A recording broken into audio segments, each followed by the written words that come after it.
Hey guys, tonight we are stepping back into a world where the air smells of salty brine, wood smoke, and perhaps a surprising hint of rosewater. Or at least, more rosewater than you'd expect from a group of people history often paints as mud-caked barbarians. Imagine you are standing on a rocky shoreline in Scandinavia around the year 900. The wind is biting, the kind of cold that feels like a polite slap to the face, and the longships are bobbing in the harbour like restless giants. You might think life here was a constant struggle against grime and plague, but as we'll discover, the Vikings had a few secrets up their wool-lined sleeves that kept them remarkably sturdy, while the rest of Europe was, well, struggling to remember what a bathtub looked like. You'd probably find the lack of Wi-Fi frustrating, but honestly, the 10th century dental hygiene routine alone might make you realize you definitely wouldn't survive a week without your electric toothbrush and modern antibiotics. So, before you get comfortable, take a moment to like the video and subscribe, but only if you genuinely enjoy what I do here. I'd also love to hear from you in the comments. Where are you watching from tonight, and what time is it in your part of the world? Now, dim the lights, maybe turn on a fan for that soft background hum, and let's ease into tonight's journey together. You are walking through a Viking settlement at dawn. The ground is firm with frost, crunching under your leather boots, which surprisingly are quite comfortable and fitted to your feet. As you pass a longhouse, you don't see people huddled in filth. Instead, you see a man standing by a basin of clear water, meticulously combing his hair. This isn't just a quick brush-through, it's a ritual. Historians often debate whether the Vikings' obsession with grooming was a matter of vanity or a practical defense against parasites. But one thing is certain, they were the clean freaks of the medieval world. While a monk in a distant English monastery might be vowing to never let water touch his skin as a sign of piety, your Viking host is reaching for a comb carved delicately from deer antler. These combs were so precious, they were often buried with their owners, ensuring they looked sharp in the afterlife. You watch as he uses a small spoon-like instrument, an ear spoon, to gently clean his ears. Yes, 1,000 years ago, they had dedicated tools for earwax. It's a bit ironic, isn't it? We imagine them roaring into battle with blood-stained faces, but in reality, they probably spent more time picking lint off their tunics than most of us do on a Sunday morning. The contrast is jarring. To the south, in the sprawling shadows of what used to be the Roman Empire, the grand public baths have fallen into ruin, turned into quarries for stone or worse, dumping grounds. But here, in the freezing north, the barbarians are heating up stones for their Saturday bath. In fact, the Norse word for Saturday, laugardagur, literally means washing day. Imagine having an entire day of the week officially designated for scrubbing your bits. As you follow this man toward the center of the village, you notice the absence of that heavy, cloying scent of decay that defined many medieval cities. It's replaced by the smell of pine, roasted meat, and the sharp tang of the sea. There's a certain logic to their health. While Europe was busy huddling behind high stone walls, trapping germs in crowded, narrow streets, the Vikings lived in open landscapes, moving with the seasons. They weren't just warriors, they were survivalists who understood that a sick warrior is a useless warrior. They had a saying in their old poems that a clean man is a confident man. You see a group of children playing near the water. They look sturdy, their cheeks flushed red from the cold. One of the strangest facts that many people don't realize is that Viking remains often show remarkably little evidence of the chronic malnutrition found in other parts of the world during the same period. They weren't just eating porridge, they were feasting on a variety of proteins that would make a modern keto enthusiast weep with joy. But we'll get to their diet later. For now, just watch the way the light hits the fjord. The water is a deep, tranquil blue, mirroring the sky. It's peaceful here, despite the reputation for chaos. The common historical narrative tells us that the Black Death and other plagues wiped out millions because people were dirty. But the Vikings provide a fascinating counter-argument. They lived in an era of brutal pathogens, yet their social structures and personal habits acted as a sort of proto-shield. It wasn't perfect, nothing was in the 10th century, but it was deliberate. You start to realize that the image of the dirty Viking was actually propaganda written by the very people they were raiding. If a group of highly organized, very tall, and incredibly well-groomed individuals showed up to take your gold, the easiest way to feel better about it was to write down that they were godless savages. You step into the longhouse. The air inside is warm, held in by thick turf walls. There's a fire in the central hearth, but the smoke rises through a hole in the roof, keeping the air relatively clear. You sit down on a wooden bench covered in soft sheepskin. It feels incredibly cozy. You feel the weight of the day leaving your shoulders. The flicker of the firelight dances on the walls, casting long, gentle shadows. This is where the stories were told, where the history of a people was woven into the fabric of everyday life. You hear the low murmur of voices, a rhythmic, soothing sound that mimics the lapping of the waves outside. It's strange to think that while this society was thriving on the fringes of the known world, the great centers of civilization were crumbling under the weight of their own unsanitary conditions. The Vikings were traveling to far-off lands, from the icy coasts of North America to the bustling markets of Baghdad, picking up medical knowledge and hygiene habits along the way. They were like the world's most dangerous tourists, but they always brought back more than just silver. They brought back ideas. As you settle deeper into the furs, the warmth of the fire begins to make your eyelids heavy. You think about that antler comb, the ear spoon, and the Saturday bath. It's a reminder that even in the harshest environments, humans have always sought a bit of order, a bit of cleanliness, and a lot of comfort. The world outside is vast and cold, but here in the glow of the hearth, everything feels manageable. You aren't worried about the raids or the long winters. You're just focused on the steady breath of the person next to you and the crackle of the wood. This is the beginning of understanding why they stayed so healthy while the rest of the world felt so fragile. It wasn't just luck. It was a choice, repeated every morning at the wash basin. As the fire in the longhouse settles into a rhythmic crackle, you find yourself staring at that antler comb again, resting on a small wooden side table. It's not just a tool, it's a masterpiece of engineering.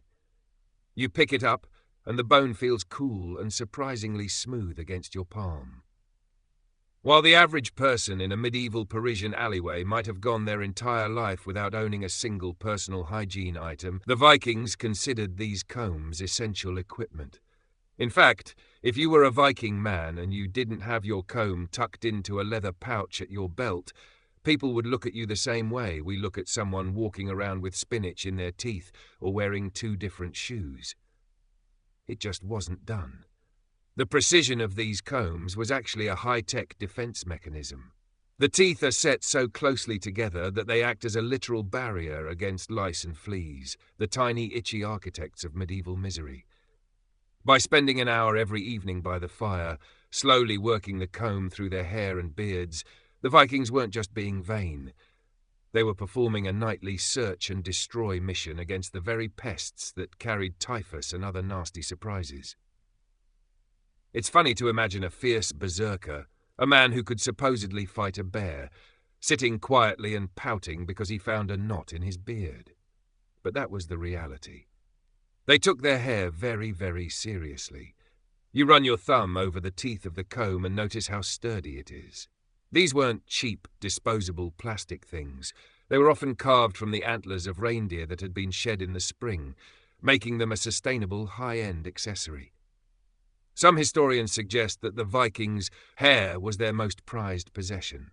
They wore it long, often in intricate braids or mullet-like styles where the back was long and the front was trimmed short to keep it out of their eyes during a shield wall formation. It was a look that screamed, "I am ready to raid your village, but I will look fabulous while doing it." You can't help but chuckle at the thought of a Viking influencer giving hair braiding tutorials by the light of a whale oil lamp. Outside, the wind howls slightly, but the thick turf walls of the longhouse swallow the sound, turning it into a distant, ghostly whisper. You lean back, feeling the sheepskin move beneath you. There's a specific smell to this place, a mix of lanolin from the wool and the dry, sweet scent of stored hay. It's grounding. You think about the great heathen army that invaded England. Contemporary accounts from the English monks describe the Vikings as excessively clean. One disgruntled chronicler complained that the Norsemen were winning over all the local women because they bathed every Saturday, combed their hair daily, and changed their clothes regularly. It's the ultimate historical burn, losing your girlfriend to an invader because he actually smells like pine needles instead of a damp basement.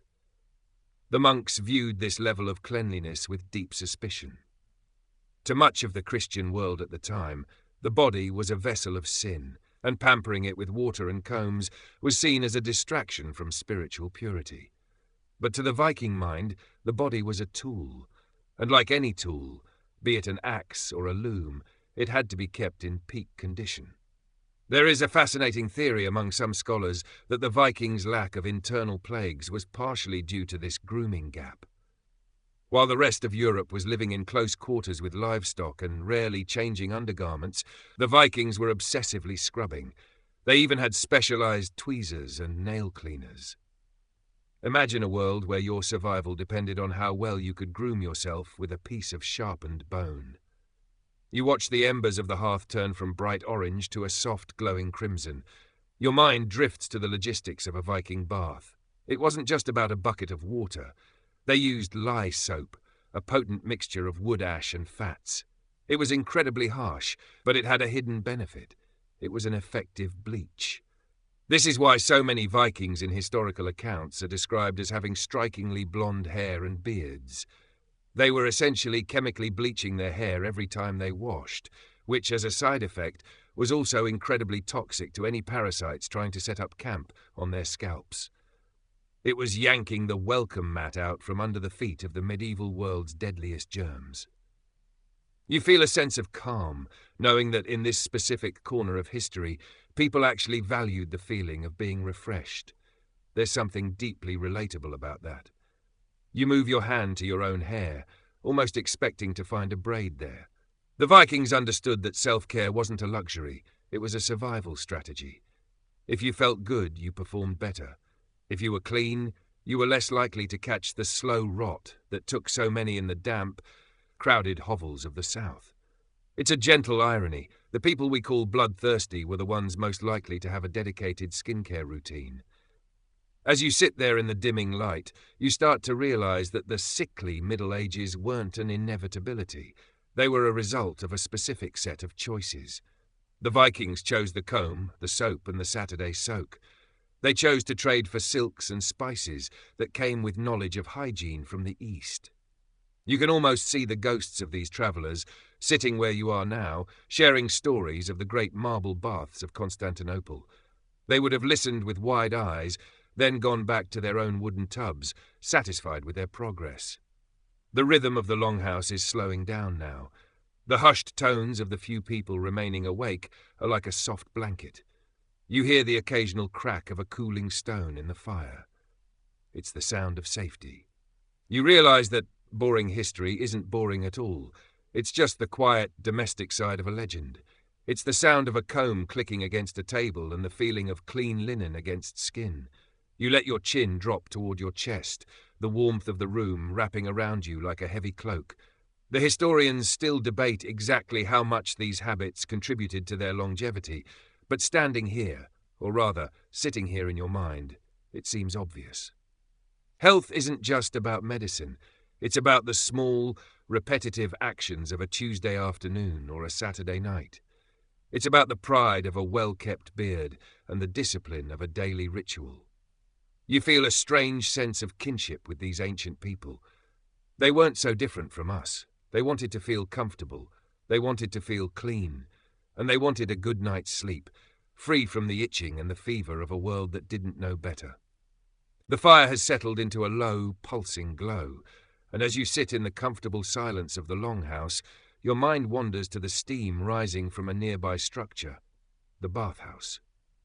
In much of Europe during this time, the miasma theory ruled the day. People believed that disease was carried by bad air, and that opening one's pores with warm water was a dangerous invitation for death to seep inside. But the Vikings had a completely different philosophy. To them, the sweat bath was a sanctuary of health. You imagine yourself stepping out of the chilly north air and into a small sod-roofed hut where the air is thick, heavy, and smells of damp earth and cedar.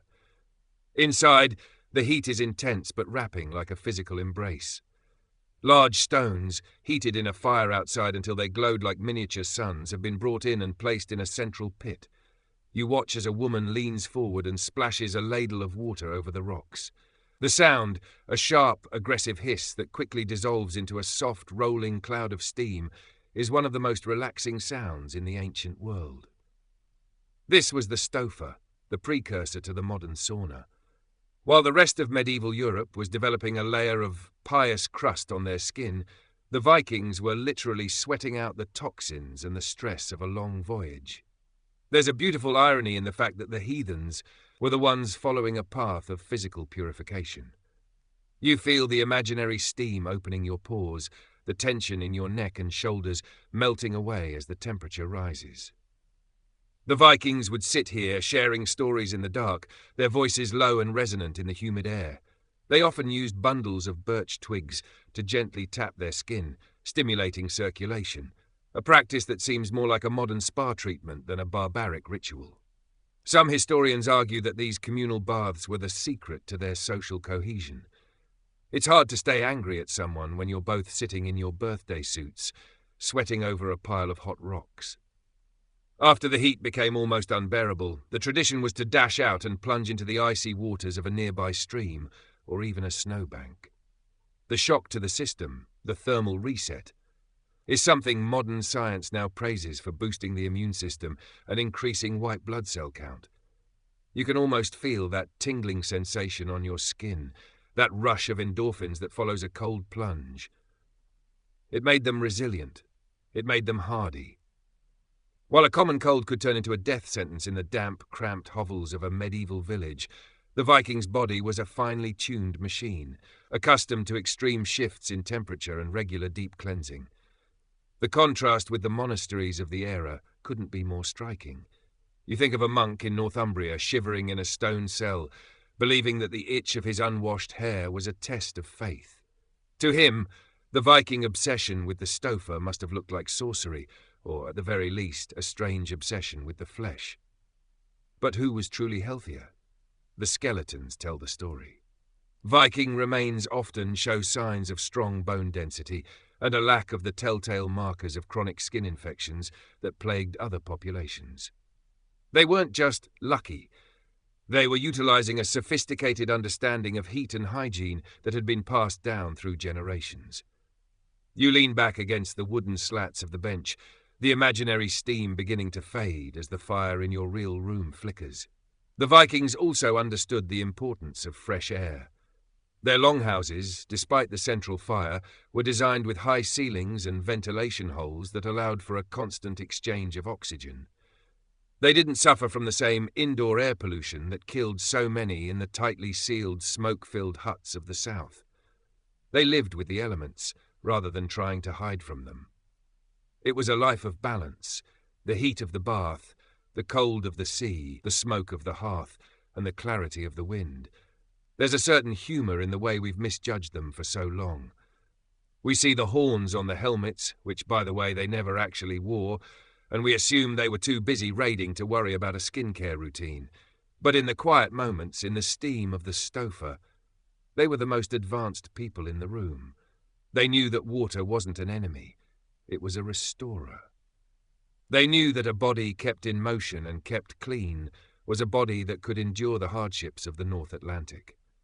As the imaginary steam clears, you feel a deep sense of peace. The world of the Vikings wasn't just one of swords and shields. It was a world of aromatic oils, heated stones, and the rhythmic splashing of water against rock. It's a reminder that self-care is an ancient human instinct. We've always looked for ways to wash away the day, to find a moment of stillness in the heat, and to prepare ourselves for the rest that follows. You feel your breathing slow down, matching the steady rhythm of that ancient hiss of steam. The darkness of the longhouse feels safer now, knowing that the people who lived here valued the health of the spirit as much as the strength of the arm. The historians may continue to argue about the exact frequency of these baths, but the cultural imprint is undeniable. Even today, the Scandinavian love for the sauna remains a direct link to those ancestors who sat in the dark, breathing in the cedar-scented air. You let your thoughts drift like that steam, rising, thinning, and eventually disappearing into the night sky. You are warm, you are safe, and you are beginning to understand that the secret to their health was simply a refusal to be stagnant. They moved, they washed, they sweated, and they survived. The warmth of the longhouse fire seems to shift from a golden orange to a deep, earthy amber, and your thoughts turn from the steam of the bath to the heavy wooden table at the far end of the hall. You can almost smell it now, the scent of freshly baked rye bread, pungent wild leeks, and the sweet, smoky aroma of dried fish.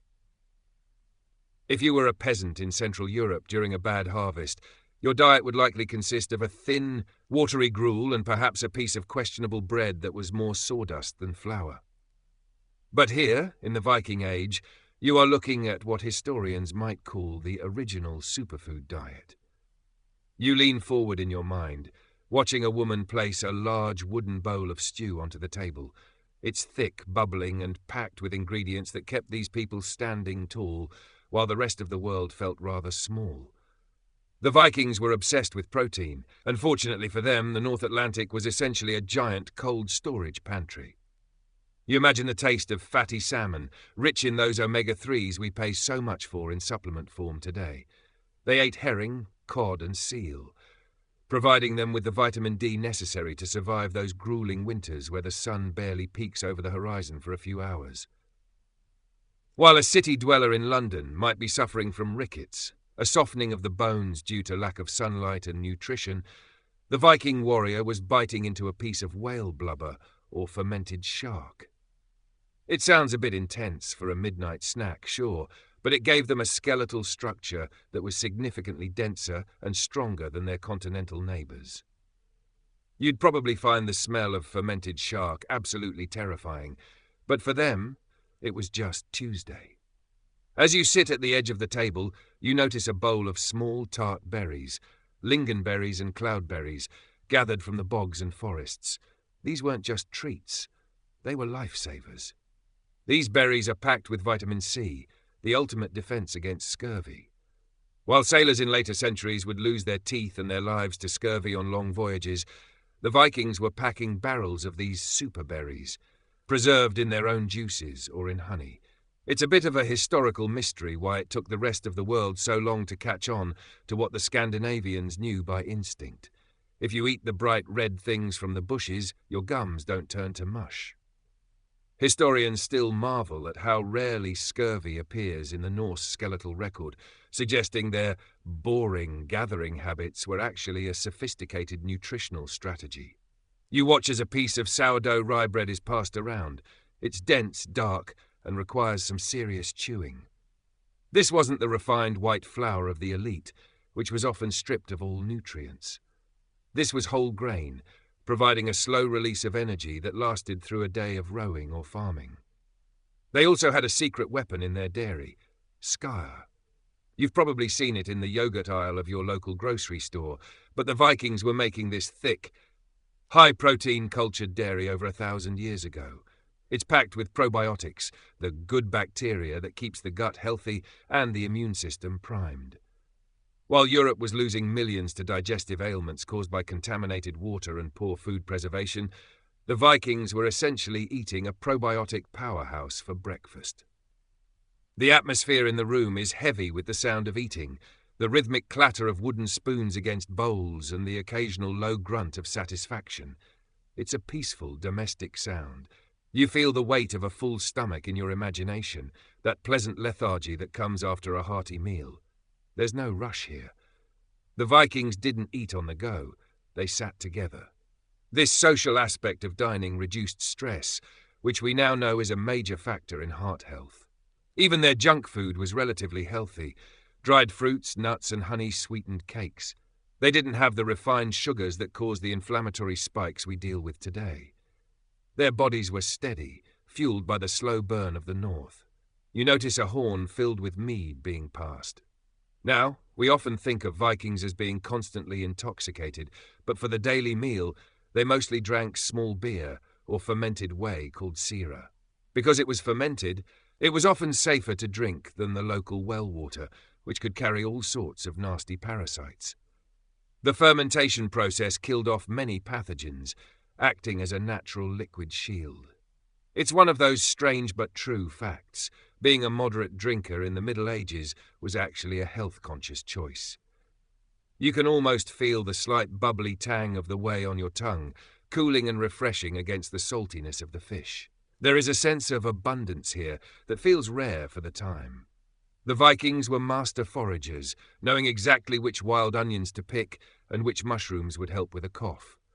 They treated the landscape like a giant pharmacy. Some researchers have found that Viking warrior graves often contain pouches of seeds from plants like henbane or celery, used for pain relief or digestion. They were deeply in tune with the chemistry of the earth. You lean back against the furs once more, your mind drifting as you think about the incredible resilience these people built just through what they put on their plates. They weren't just eating to survive, they were eating to dominate. As the meal winds down, the scraps are never wasted. They go to the dogs or the pigs, keeping the longhouse perimeter clean and reducing the attractants for rats, those furry harbingers of the plague.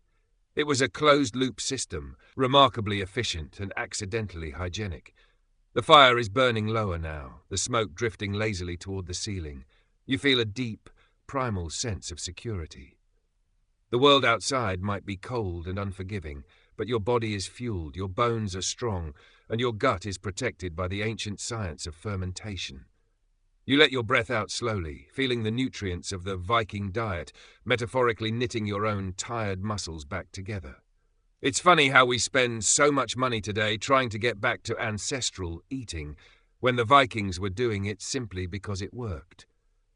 They didn't need a nutritionist to tell them that salmon and berries were good for them. They just looked at who was still standing after a long winter.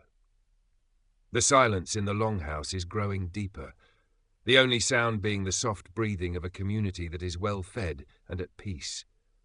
You close your eyes in your mind, the taste of honey and rye lingering, as you prepare to dive even further into the history of how these savages managed to outlive the civilized world by just being a bit more sensible about their dinner. The amber glow of the fire catches a small, unassuming wooden bucket tucked near the washing basin. Inside is a substance that was perhaps the most vital invention for Viking survival, yet it's something we rarely discuss in our grand tales of dragon-headed ships: their soap. As you sit in the stillness of the longhouse, imagine the sharp, clean, slightly medicinal scent of lye and wood ash. While the rest of the medieval world was often content to let a layer of sanctified sweat accumulate on their skin, the Vikings were amateur chemists. They didn't just use water.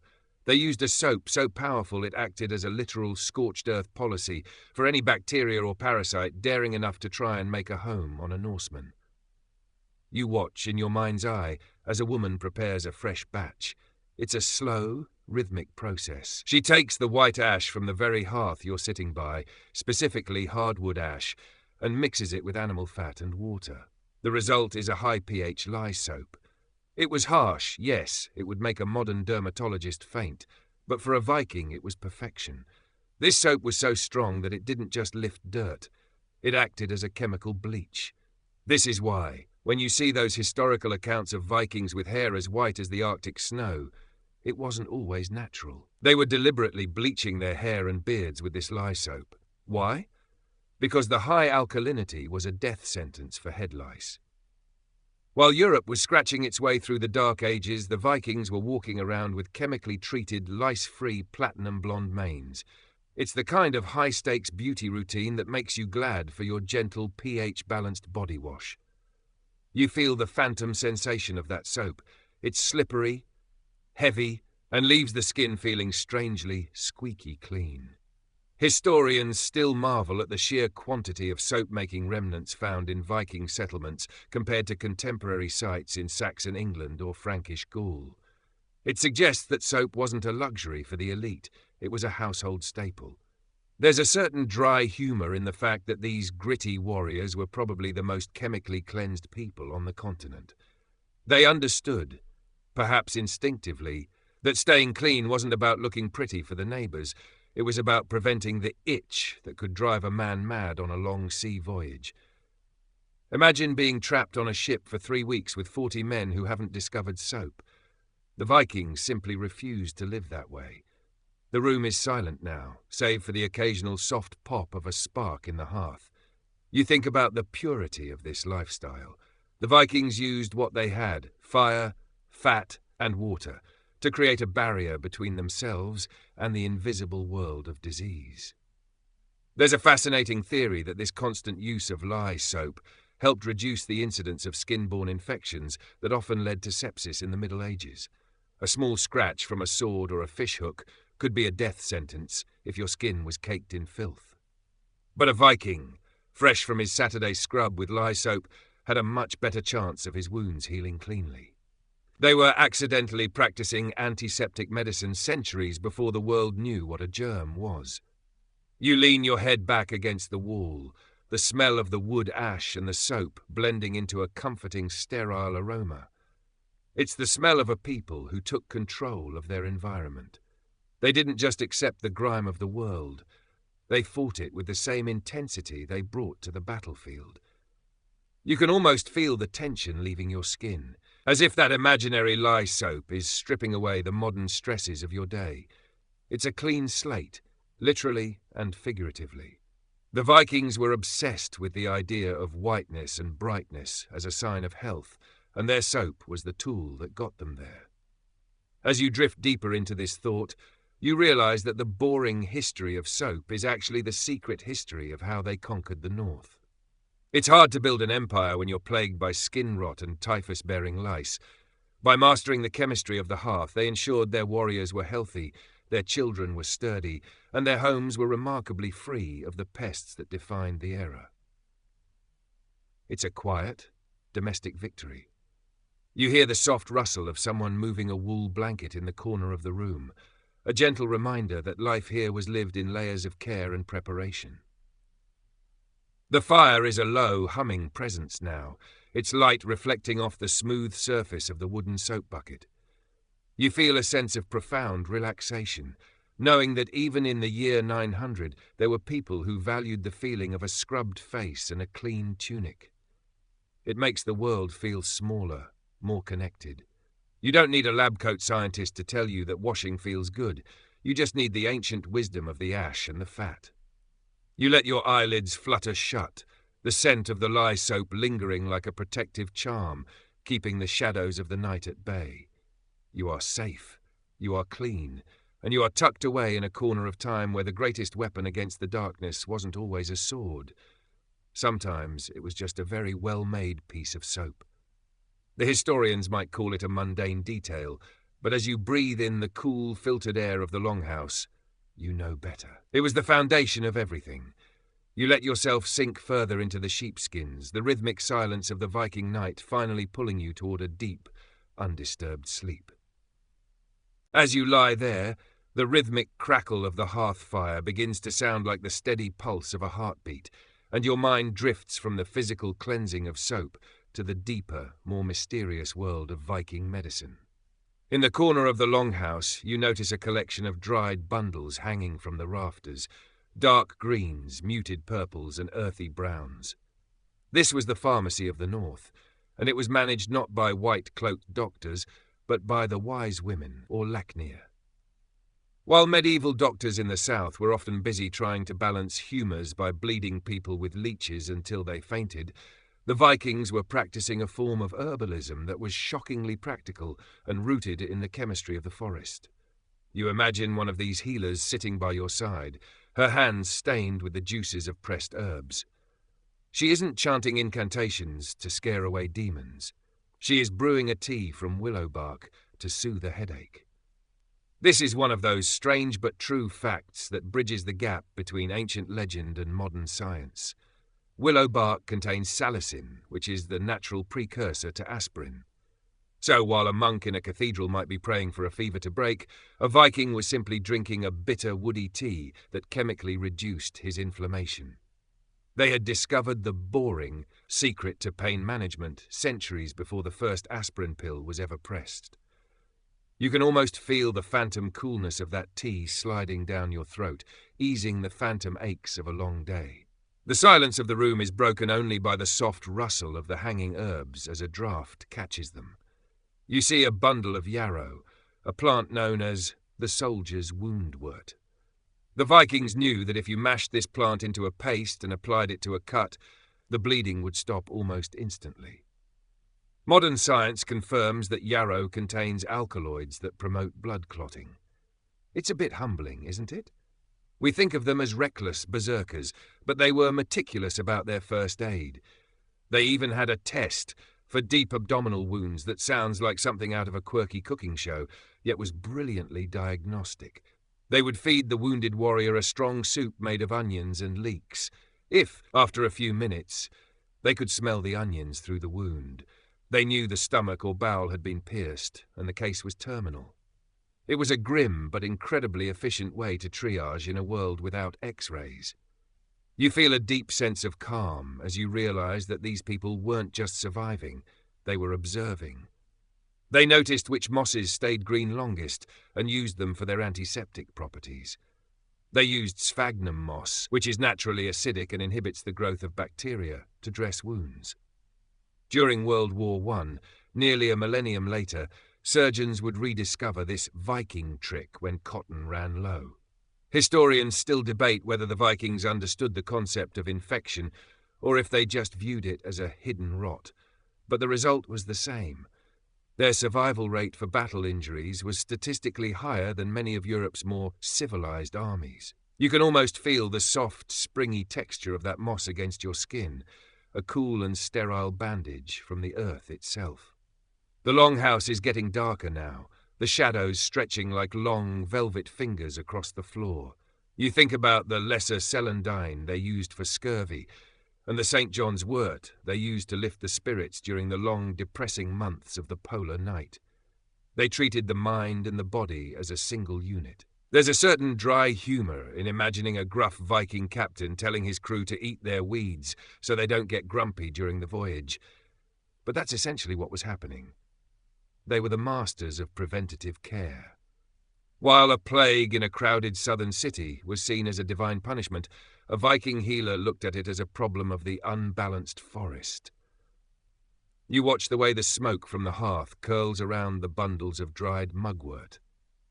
It's said the Vikings used this to induce vivid, peaceful dreams and to protect travellers. Whether or not it worked magically is beside the point. The scent is incredibly grounding, earthy, herbal, and slightly sweet. It's the smell of a home that knows how to heal itself. You feel the tension in your jaw release as you breathe in this imaginary bouquet of ancient remedies.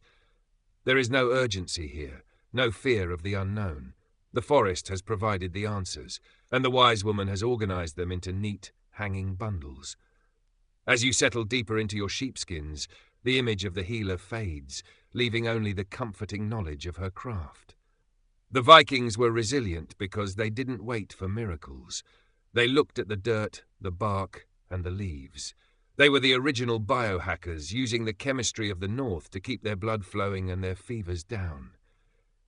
It makes you feel incredibly safe, tucked away in this pocket of history, where every ailment has a corresponding plant and every wound has a mossy cure.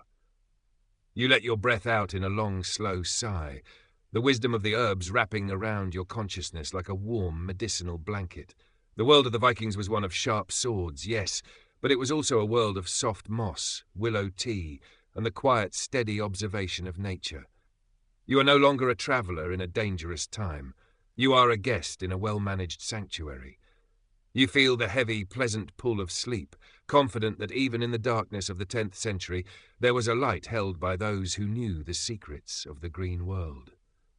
You close your eyes, the scent of dried yarrow and willow bark lingering in the air, guiding you into a deep, healing slumber. As you continue to rest in the flickering warmth of the longhouse, your mind drifts across the choppy, grey waters of the North Sea, following the wake of a longship toward the emerald coasts of England.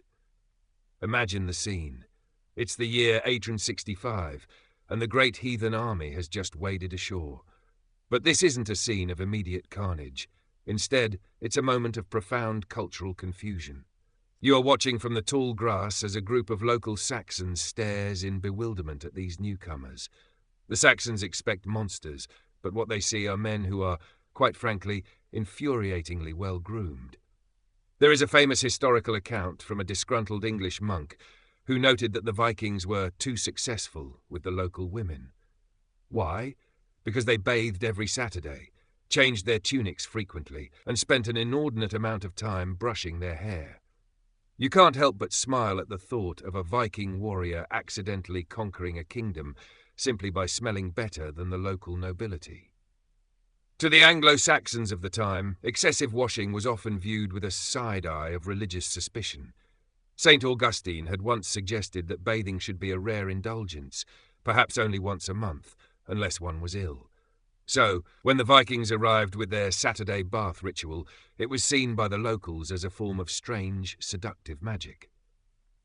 You feel the cool breeze of the English coast, smelling of damp earth and clover, as you imagine a Viking setting up a temporary camp. The first thing they do isn't building a wall, it's digging a proper latrine pit far from their water source. This was a boring logistical habit that likely saved more Viking lives than any shield wall ever did. While medieval London was beginning to struggle with the basic concept of downstream, the Vikings brought a disciplined, military-like approach to camp hygiene that kept dysentery, the silent killer of armies, at bay. You watch as a Viking soldier unrolls a clean linen undertunic. This is another small, hidden secret of their health, the use of linen against the skin. While the Saxons often wore heavy wool directly on their bodies, which trapped sweat, skin cells, and parasites, the Vikings preferred a layer of smooth, breathable linen underneath. It was easier to wash, dried faster, and was much less hospitable to the creepy crawlies of the era. Historians often debate whether the Vikings brought these linen-weaving techniques from the east or developed them out of sheer necessity for sea travel, but the result was a population that suffered far less from the chronic skin sores and itchy plagues that demoralized their enemies. It's like comparing someone wearing a fresh cotton t-shirt to someone wearing a wet, scratchy sweater for 3 months straight. You feel a sympathetic sense of relief just thinking about that smooth linen. The contrast in medical philosophy was just as jarring. If you were an English villager with a fever, a priest might tell you it was a demon shot and prescribe a prayer and a bit of holy water. But your Viking visitor would likely look at your swollen throat and suggest a gargle of salt water or a poultice of crushed garlic. They were practical to a fault. Garlic was one of their staple travel medicines, and modern science knows it's packed with allicin, a powerful natural antibiotic. There's something deeply satisfying about the image of a Viking warrior acting as an accidental pharmacist, handing out cloves of garlic to a bewildered Saxon peasant. It wasn't that the Vikings were smarter, but they were travellers. They had seen what worked in the markets of Kiev and the ports of Constantinople, and they weren't afraid to use it.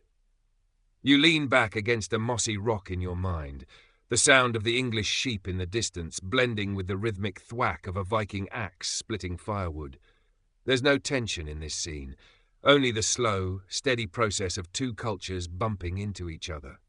You realize that the Viking invaders were essentially teaching the locals a lesson in basic biology without even trying. Every time a Viking washed his face in a stream, he was making a statement. Every time he refused to drink from a stagnant puddle, he was practicing a form of elite survivalism. It's the boring part of the invasion, the part where they just sat around being remarkably healthy, that actually allowed them to settle and stay for centuries. You think about the Danelaw, the part of England where Norse law and customs took root. Even today, archaeologists find that the skeletons in these areas often show fewer signs of the repetitive stress and nutritional deficiencies found in the purely Saxon regions. They were taller, their teeth were in better shape, and they lived just a few years longer on average. A few years might not sound like much, but in the 9th century, that's the difference between seeing your grandchildren or not. You feel a sense of quiet respect for these people who brought the gift of the Saturday bath to a dusty corner of the world. It wasn't just about vanity, it was about the dignity of the body. The sun is setting over the English hills now, casting long golden shadows across the Viking camp. You see the reflection of the sunset in a polished bronze mirror, another essential item in a Viking's kit. They wanted to see themselves clearly. They wanted to know who they were. There is a certain humour in the fact that the scourge of the North was also the scourge of the unwashed. As the campfire crackles, you feel the day's journey coming to an end. The conflict between the clean and the unwashed wasn't won with swords, but with a piece of soap and a sturdy comb. You let your breathing match the slow rise and fall of the tide on the shore. The world of 865 feels peaceful, a place where a bath could be a revolutionary act and a clean shirt was a sign of a superior strategist. You are tucked into the safety of this historical realization, feeling the warmth of the imaginary campfire on your face. The England of the past was a messy place, but for a moment the Vikings made it just a little bit brighter, a little bit cleaner, and a lot more interesting. You drift towards sleep, thinking of the quiet, soapy revolution that changed the face of Europe, one Saturday at a time. Section 9. The fire has burned down to a deep, pulsing crimson, and the longhouse is filled with the long, slow shadows of midnight. As you lie there, tucked safely under layers of wool and hide, your mind wanders to the invisible world that haunted the Middle Ages, the world of the rot. You see, while the rest of continental Europe was beginning to buckle under the weight of diseases that loved nothing more than a crowded, unwashed city, the Vikings were living in a way that accidentally made them masters of social distancing long before it was a buzzword. Imagine a sprawling medieval city like Paris or London. Narrow streets, houses leaning so close they almost touch, and open sewers that were essentially invitations for every pathogen in the book to come and stay a while. Now compare that to a Viking farmstead. In your mind, you are standing on a grassy hill overlooking a fjord. The nearest neighbour isn't in the next room. They are across a mile of rocky terrain or a 20-minute boat ride away. This boring geographic isolation was a biological fortress. While the plague could rip through a dense city in a matter of weeks, it often hit a literal wall when it reached the north. A virus would have to travel by boat, survive the freezing winds, and then find a way into a household that, as we've learned, was obsessively scrubbing itself with lye soap. Historians often point out that the Vikings didn't just survive the Dark Ages. They thrived during them because their very lifestyle was a series of accidental quarantine protocols. You feel the crisp, clean air of the fjord filling your lungs. It's a sharp contrast to the miasma that people in the south believed caused illness. The Vikings didn't fear the air. They embraced it. Their homes were built with high-vaulted ceilings and that central smoke hole we've talked about, which ensured that even in the dead of winter, the air inside was constantly being refreshed. They weren't breathing in the stale, damp coughs of 100 strangers in a marketplace. They were breathing the scent of the sea and the pine forest. It's a soothing thought, isn't it? The idea that nature itself was acting as their primary physician. But there's a strange, lesser-known fact about Viking health that usually gets left out of the movies. While they were largely immune to the urban plagues of the south, they had a very specific, very boring enemy: intestinal parasites. Because they lived so closely with their livestock, sometimes even bringing the prize cows into the end of the longhouse during a particularly brutal blizzard, they were often dealing with a variety of worms. Archaeologists looking at fossilized Viking latrines have found that almost everyone had them. But here's the kicker. The Vikings seem to have evolved a genetic defense. Some researchers believe that certain respiratory conditions we see today in people of Scandinavian descent may actually be the remnants of an immune system that was once over-engineered to fight off these ancient parasites. They were so sturdy on the outside that their bodies were basically a high-stakes battlefield on the inside. You watch a small dog curl up near the hearth, its tail thumping softly against the floor. The Vikings loved their animals, but they were practical about the mess. They were among the first to realize that you shouldn't build your well next to your stable.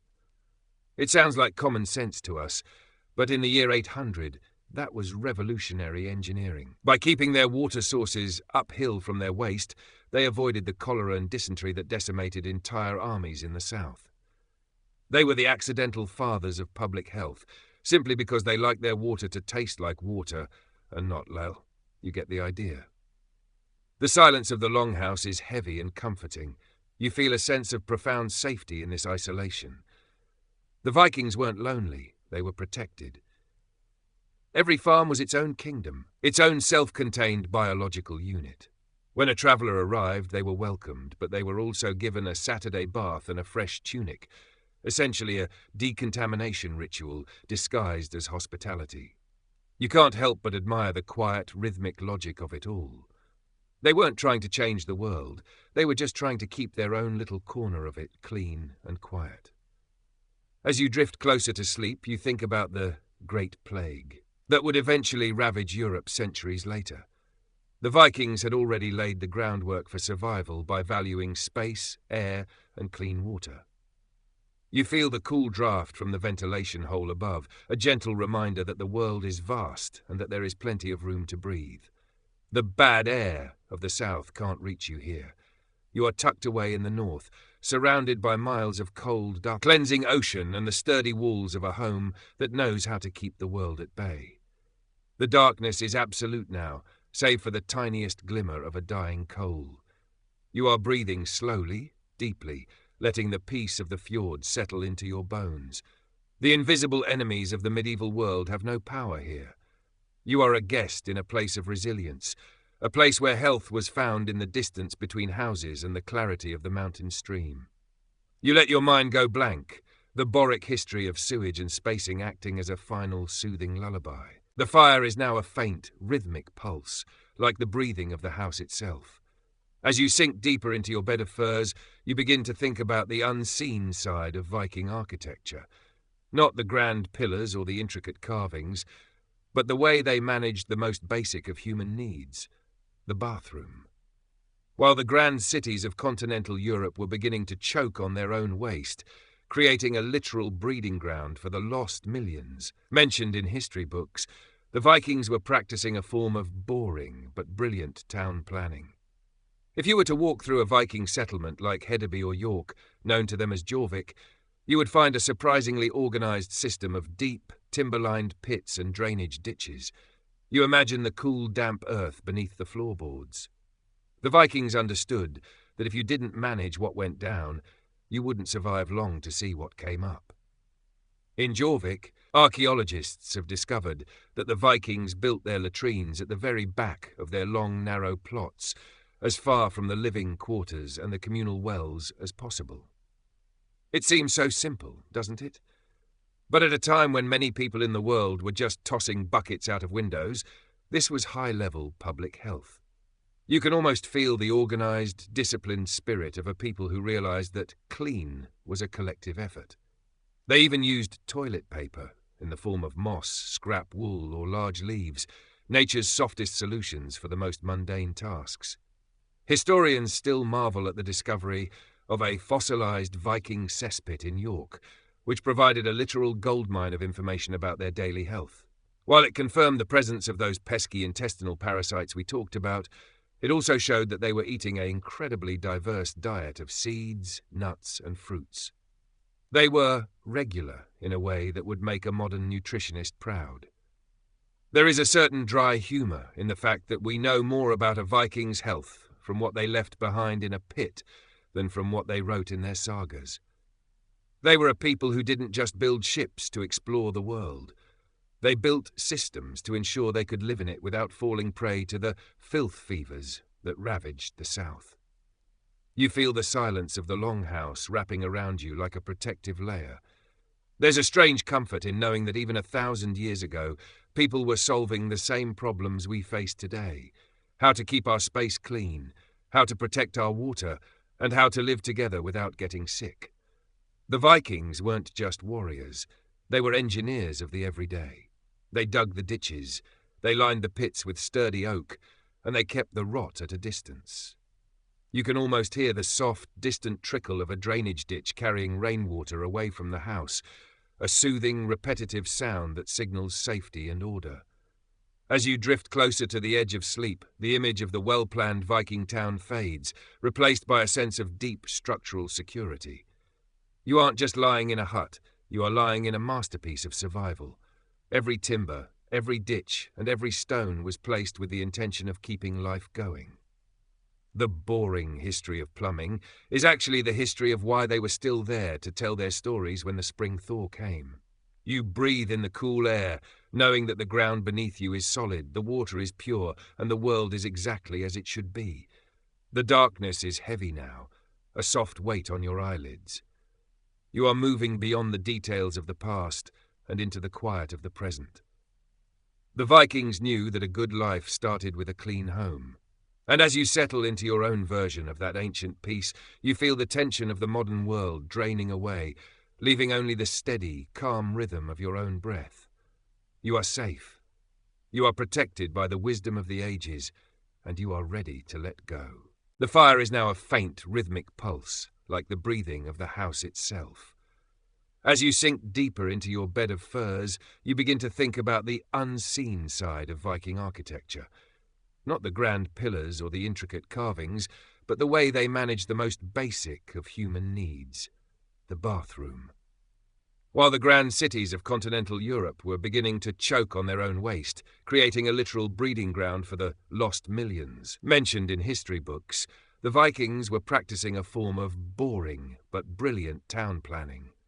If you were to walk through a Viking settlement like Hedeby or York, known to them as Jorvik, you would find a surprisingly organized system of deep, timber-lined pits and drainage ditches. You imagine the cool, damp earth beneath the floorboards.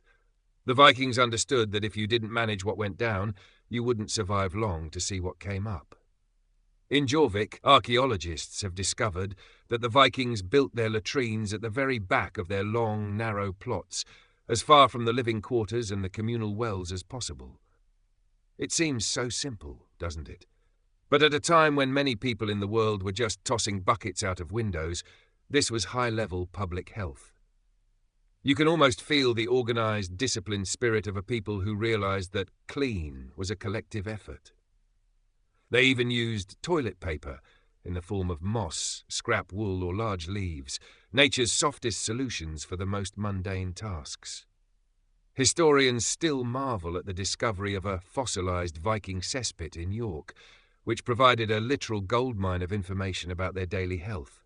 While it confirmed the presence of those pesky intestinal parasites we talked about, it also showed that they were eating an incredibly diverse diet of seeds, nuts, and fruits.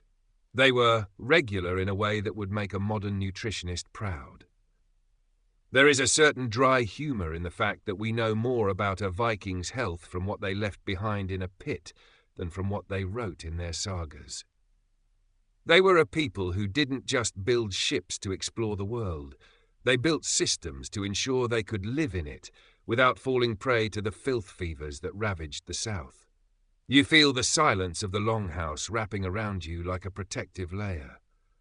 There's a strange comfort in knowing that even 1,000 years ago, people were solving the same problems we face today: how to keep our space clean, how to protect our water, and how to live together without getting sick. The Vikings weren't just warriors, they were engineers of the everyday. They dug the ditches, they lined the pits with sturdy oak, and they kept the rot at a distance. You can almost hear the soft, distant trickle of a drainage ditch carrying rainwater away from the house, a soothing, repetitive sound that signals safety and order. As you drift closer to the edge of sleep, the image of the well-planned Viking town fades, replaced by a sense of deep, structural security. You aren't just lying in a hut, you are lying in a masterpiece of survival. Every timber, every ditch, and every stone was placed with the intention of keeping life going. The boring history of plumbing is actually the history of why they were still there to tell their stories when the spring thaw came.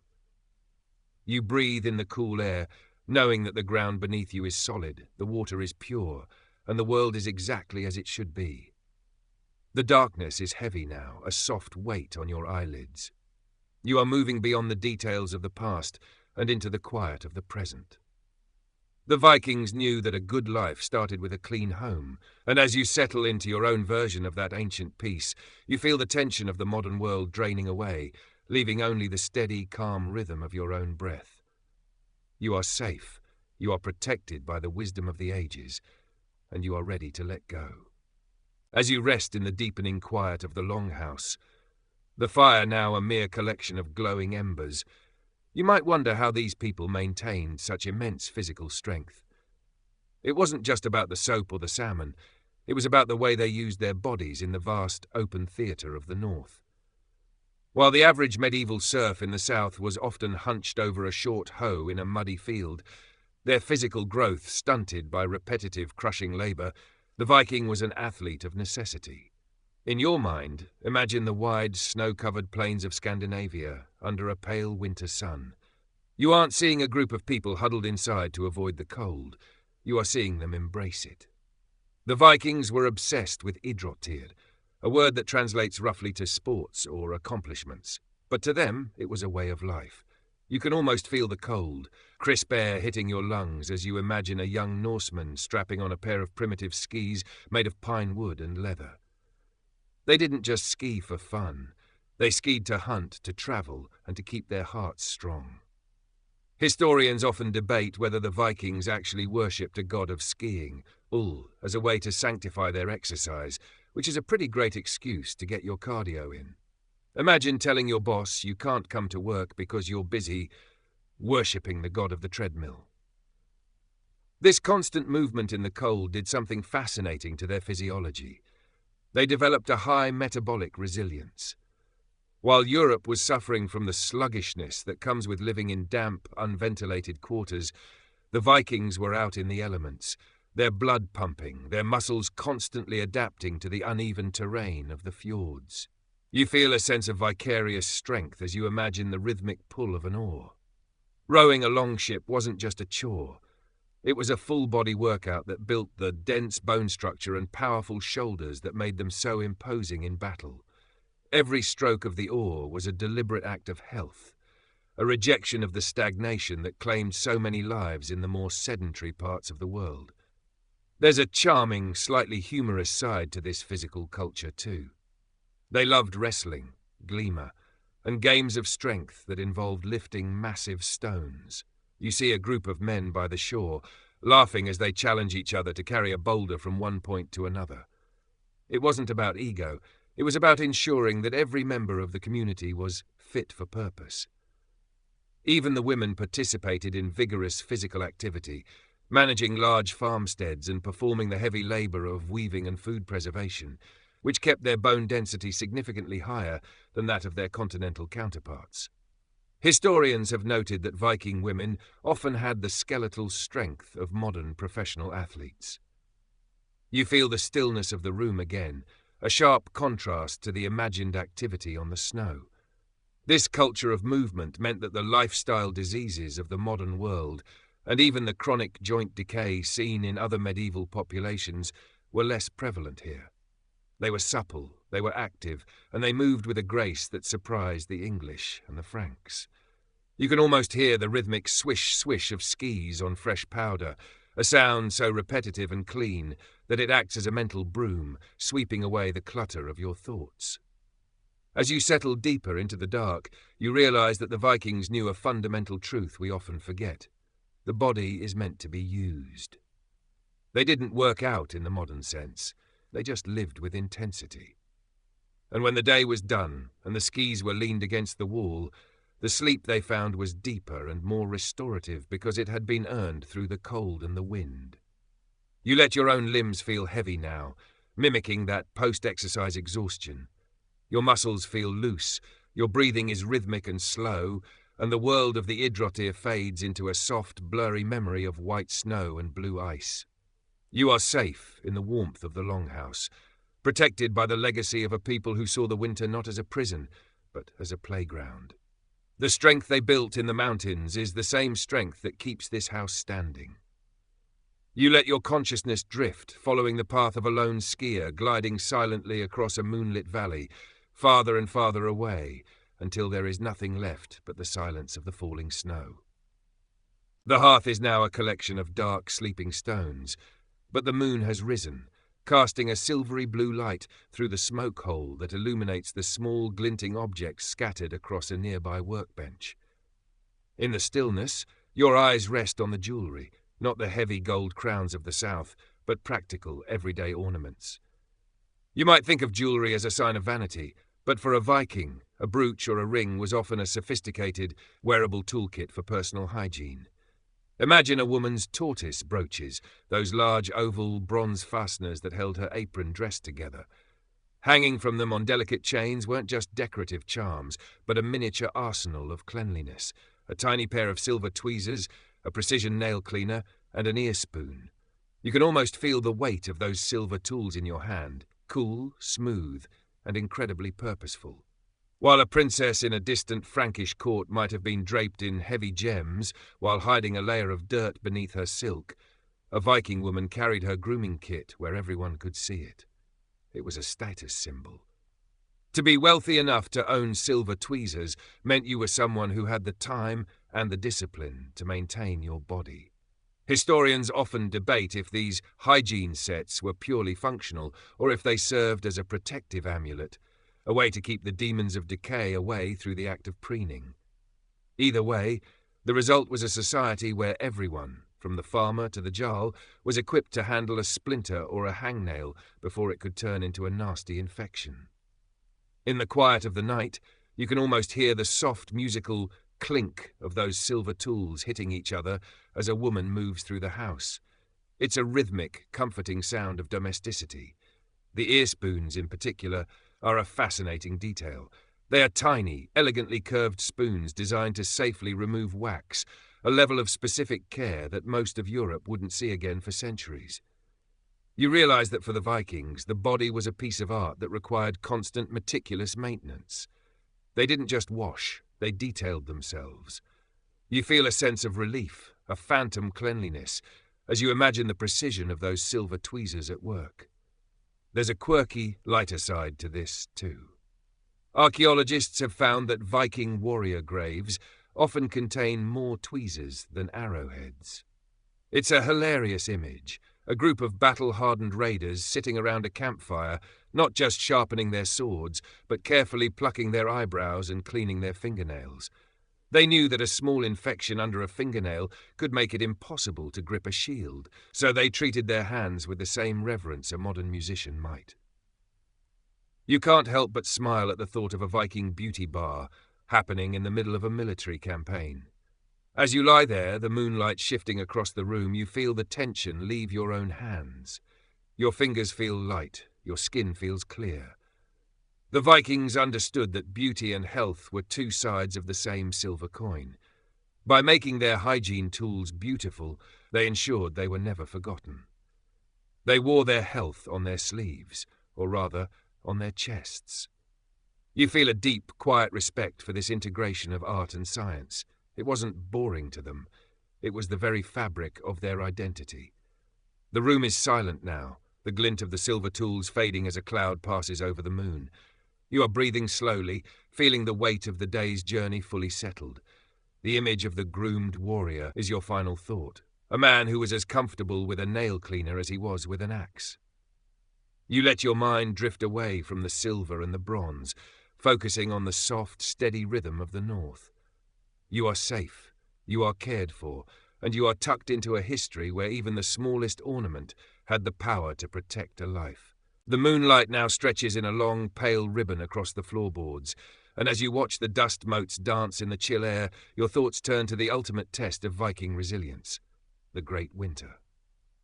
In the medieval South, winter was a season of death, a time when the lost millions were often claimed by the damp, bone-chilling cold that seeped into poorly insulated stone huts. But here, you are cocooned in an engineering marvel designed specifically to turn the cold into an ally.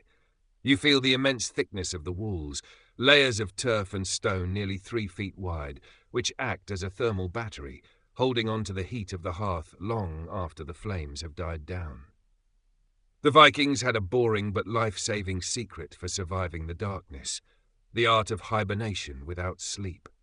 While the world outside was a wasteland of ice, life inside the longhouse slowed to a rhythmic, meditative crawl. You imagine the sound of the loom, a steady hypnotic clack thump, as the women spent months weaving the thick lanolin-rich wool that kept the water off their skin. This lanolin was nature's Gore-Tex. Even when the wool was soaking wet, it continued to trap heat against the body. Historians still marvel at the quality of Viking textiles. They weren't just clothes, they were survival suits. You can almost feel the heavy, slightly oily texture of that wool against your skin, a weight that feels like a constant warm hug. To keep their spirits from sagging in the months without sun, they practiced a form of light therapy that predates modern psychology. They didn't just sit in the dark. They used highly reflective polished bronze and silver plates positioned around the hearth to bounce every flicker of light into the corners of the room. It's a strange but true detail. They were hacking their environment to combat seasonal affective disorder before we even had a name for it. You see the soft, warm reflections dancing on the ceiling, a rhythmic light show that mimics the aurora borealis outside. It's incredibly soothing, a visual lullaby that tells your brain it's okay to rest, that the sun will return. There is a certain humor in their winter socializing. To avoid the cabin fever that could lead to violence or depression, they held storytelling marathons, where the goal was to keep a single saga going for days. You hear the low, gravelly voice of an elder, the words flowing like a slow-moving river, telling of gods who were as flawed and chilly as the people listening. It's the original binge-watching, but for the ears. This social cohesion kept their stress hormones low, which bolstered their immune systems against the winter flu that decimated more isolated communities. You feel your own breathing sync with that imaginary voice, a steady, calm cadence that makes the miles of ice outside feel irrelevant. As you drift deeper into the furs, the cold of the room becomes a background note, a contrast that only makes your immediate warmth feel more precious. The Vikings didn't just survive the winter. They owned it. They used the ice to preserve their food and the snow to insulate their roofs. They were a people who looked at a blizzard and saw a blanket. You feel a sense of profound security in this realization. The world is frozen, yes, but you are in the heart of the warmth, surrounded by 1,000 years of expertise in the art of staying cozy. The storyteller's voice in your mind is growing fainter, a mere whisper now. You are moving beyond the need for words, into the pure sensation of being protected. The boring history of turf walls and wool grease is the history of why you are warm right now. You let your limbs grow heavy, the rhythmic clack-thump of the loom fading into the distance. You are safe, you are warm, and you are ready to drift into the deepest part of the winter night, where the only sound is the soft, steady hum of the longhouse breathing with you. The moon has travelled further across the sky, and the longhouse is now draped in the deepest indigo of the pre-dawn hours. As you lie in this tranquil state, your mind begins to dismantle the modern myths we've built around these people, the image of the unkempt, mud-smeared barbarian that Hollywood loves so much. In the silence, you realize that the dirty Viking is a historical fiction, a shadow cast by the pens of fearful monks who wanted to portray their rivals as subhuman. In reality, you are resting in a culture that was perhaps the most aesthetically put together in all of Europe. Historians often debate why we chose to remember them as filthy, when the archaeological evidence, the silk threads from Byzantium, the delicate glass beads from Persia, and the silver-inlaid belt buckles points to a people who were obsessed with the look. You imagine yourself standing before a polished bronze mirror, much like the ones found in Viking graves. You aren't seeing a face covered in war paint and grime. You are seeing someone who has used a pumice stone to smooth their skin and a herbal rinse to keep their hair bright. There is a strange but true fact. The Vikings were among the first Europeans to wear what we would consider tailored clothing. They didn't just drape themselves in raw hides. They wore linen tunics fitted to their frames, often dyed in vibrant colours like madder red, woad blue, and weld yellow. While the rest of the medieval world was often stuck in shades of unwashed sheep, the Vikings were walking around in technicolor. You can almost feel the softness of a finely woven wool cloak, its edges embroidered with intricate boré-style knots that tell a story of order and precision. There is a certain humour in the warrior stereotype when you consider that a Viking captain was just as likely to be worried about his laundry as his loot. They had specialised ironing stones, smooth, mushroom-shaped pieces of glass or stone used to press the pleats into their linen shirts. Imagine a fierce raider, a man who has crossed the North Atlantic, carefully smoothing out the wrinkles in his favourite tunic by the light of a fish oil lamp. It's a beautifully mundane image. They knew that a clean, sharp appearance was a psychological weapon. It commanded respect and signalled that they were a people of discipline and wealth. You feel a sense of calm as you realise that their fierceness was built on a foundation of incredible self-care. As you drift in the stillness, you think about the lost millions again, those in the south who died of typhus and plague. Many of those deaths were linked to the fact that people simply didn't change their clothes. Lice, which carry typhus, love a permanent home in a woolly seam. But the Vikings, with their love of Laugardagor, washing day, and their habit of airing out their furs in the freezing wind, were accidentally performing a thermal cleanse on their wardrobe every week. They didn't need to understand germ theory, they just liked the feeling of fresh clothes against their skin. You feel your own heavy blankets as a source of pure, sterile comfort, free from the creepy crawlies of the past. The longhouse feels lighter now, the myths of the savage replaced by the reality of the sophisticated. You realise that the Vikings were simply people who refused to let their environment dictate their dignity. They lived in the mud, but they didn't become part of it. This realisation acts as a final, gentle clearing of the mind. You are no longer looking at a dark, misunderstood history.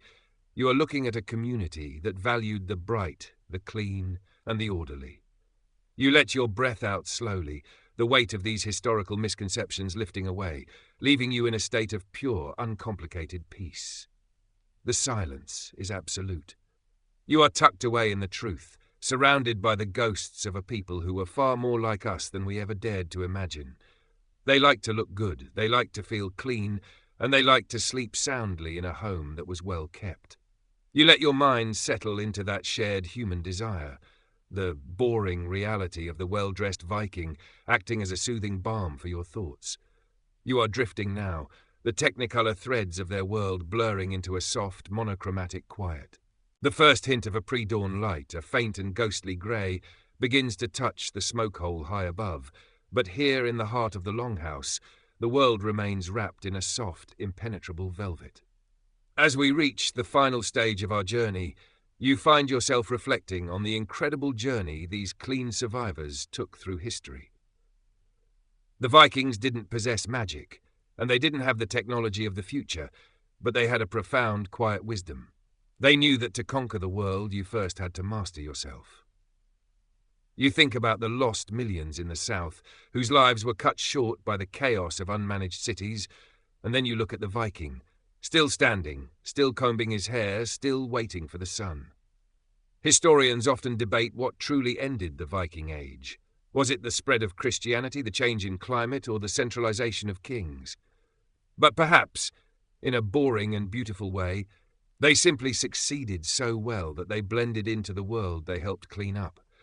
They brought their soap, their combs, and their Saturday baths to every corner of Europe, leaving behind a genetic and cultural footprint of health that still exists today. You can almost feel the continuity of time, a long unbroken thread stretching from that antler comb on the table to the very rituals you perform before you close your eyes at night. We are all, in some small way, descendants of their discipline. There is a final, strange but true fact that lingers in the cool air of the room. When archaeologists dig up Viking settlements today, they often find that the soil is remarkably sweet, rich in organic matter and minerals that shouldn't be there. It's the result of their composting and their meticulous management of the earth. Even in death, they left the world better, richer, and more prepared for what was to come. You feel a sense of profound gratitude for this legacy. It's a reminder that even the smallest actions, washing a face, planting a seed, choosing a clean path, ripple through 1,000 years to create a safer world. The longhouse is silent now. The rhythmic breathing of the community has slowed to a collective, peaceful hum. You feel your own body becoming part of that rhythm. The weight of the sheepskins is no longer a burden, but a gentle anchor, holding you in the present moment. You aren't thinking about the raids, the long ships, or the cold North Atlantic anymore.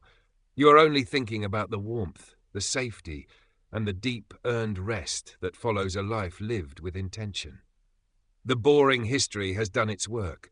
It has cleared the clutter of the modern mind and replaced it with the steady, reliable heartbeat of the past. The image of the Viking settlement is fading now, like a dream at the edge of waking. The grey light from the roof is softening, turning into a hazy, comforting blur. You feel the boundaries of the room expanding until you are no longer in a hut in the 10th century, but in your own bed, in your own time, yet carrying that same ancient peace. The world is quiet. The fire is out. The story is told. You let your last conscious thought drift away like a stray spark.